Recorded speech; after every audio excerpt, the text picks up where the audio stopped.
So sparring is always interesting because most of the time I used to spar, back in the day, we sparred really hard and physical and beat the living crap out of each other. And you had to always kind of stay away a little bit, come in, because you were never really sure if the guy that was hitting you had any control. That's just what it is, right?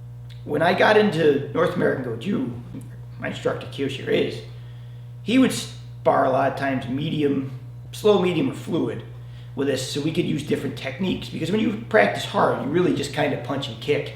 You don't add all of the other techniques that you should be throwing when you're sparring.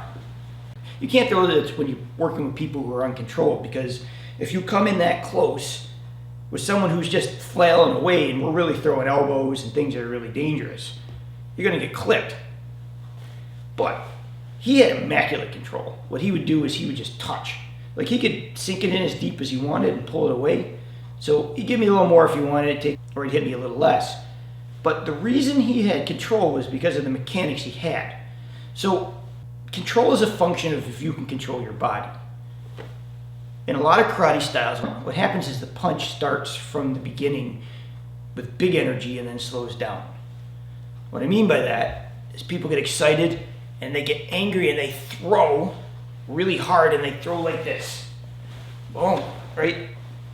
The problem is when you throw all your energy at the beginning, you create this big mass of energy that now you have to try and put the brakes on by the time it stops.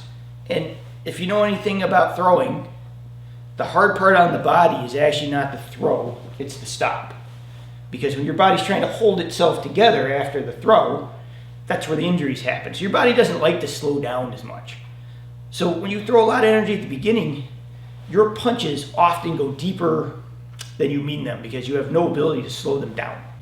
As you get older and better at martial arts, your punches don't need to be as big.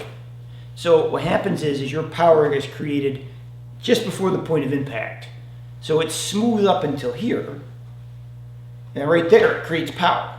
So there's this explosion right before impact. When you do that, you can control the depth of how you punch. Because at that point, you can kind of dictate, do I want to go a little deeper? Do I want to go a little shallower? Because you're not fighting this big energy coming through to stop it.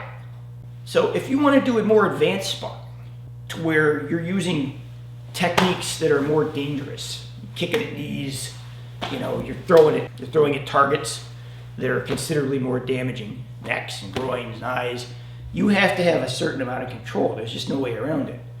And the only way you gain that control is by you taking years and years and years of practicing and getting your technique less from here and more from here.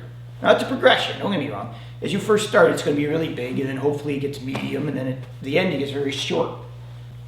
But until you and your partners have really good control, your sparring will always just be back and forth punching each other really hard, because there's just no way to practice anything else. So strive for it. Get better. Experiment. Remember, in karate, it's always the same. Big to small, hard to soft. If you want to improve how you spar, you need to do that so you don't kill each other.